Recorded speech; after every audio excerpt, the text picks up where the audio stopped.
जल्दबाजी एक शिक्षाप्रद की कहानी। दो बौद्ध भिक्षुक एक मठ में रहा करते थे। एक बुजुर्ग था और एक जवान।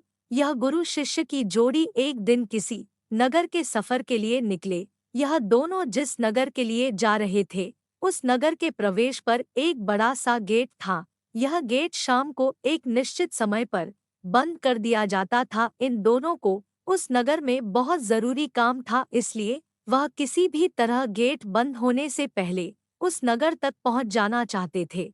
लेकिन सिर्फ समय ही उनके लिए एक बाधा नहीं थी, एक और बड़ी बाधा थी इस नगर के रास्ते में आने वाली एक नदी। दोनों गुरु शिष्य बड़ी जल्दी जल्दी में अपने सफर को खत्म करना चाहते थे। दोनों बड़ी तेजी दिखाते हुए उस नदी तक पहुंच गए, जिसे पार करके उन्हें नगर के उस गेट तक पहुंचना था। बारिश का मौसम था, इसलिए सामान्य रूप से जितना उस नदी में पानी होता था, उससे ज्यादा था। दोनों ने नदी तक पहुंचने के बाद समय देखा तो अब नगर के गेट बंद होने के लिए ज्यादा समय बचा नहीं था। ज्यादा पानी होने की वजह से वह दोनों नदी में तैर कर जाने का रिस्क नहीं ले सकते थे। इसलिए गुरु ने इधर-उधर देखा तो उसे एक जगह पर एक नाविक बैठा हुआ नजर आया। गुरु ने नाविक को नदी पार कराने के लिए मना लिया। नाविक के साथ दोनों गुरु और चेला नाव में सवार हो गए और नाविक को कहने लगे कि जरा जल्दी जल्दी इस नदी को पार करवा दो। नाविक जरा अलग ही किस्म का शांत स्वभाव का आदमी था। नाविक बोला, जल्दी जल्दी में कोई किसी मंजिल तक नहीं पहुंच सकता, जो भी होगा आराम से होगा। गुरु और चेले ने नाविक से कहा कि आराम से हम जाएंगे तो उस गेट के बंद होने से पहले नहीं पहुंच पाएंगे। नाविक बोला, आराम से जाओगे तो ही पहुंच पाओगे, जल्दबाजी करोगे तो नहीं पहुंच पाओगे। नाविक अपनी गति से बिना उनकी बात सुने उन्हें किनारे तक ले गया।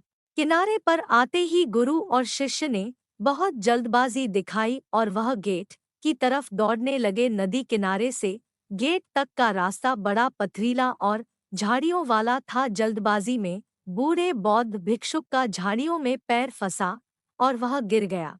गिरते ही पत्थर से उसके सिर पर घाव बन गया और काफी खून बहने लगा। शिष्य ने, जो आगे निकल चुका था, वापस आकर अपने गुरु को उठाया और उनका घाव साफ किया, उन्हें बिठाया। तब तक नगर का दरवाजा बंद हो गया। अब उन्होंने उसी नाविक को मदद के लिए बुलाया और उसकी झोपड़ी में जाकर रात बिताने की व्यवस्था की।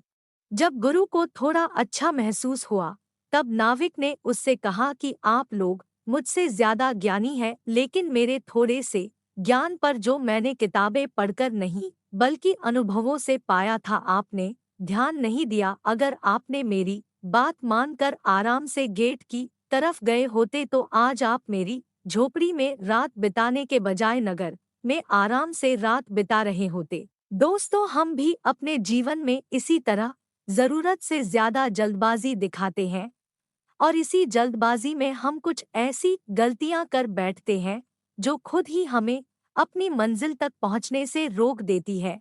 माना कि मंजिल पर पहुंचना जरूरी है, लेकिन क्या उस मंजिल तक पहुंचने वाले रास्ते का सफर का आनंद लेना जरूरी नहीं है? इस तरह वीडियो देखते रहने के लिए चैनल को सब्सक्राइब करो।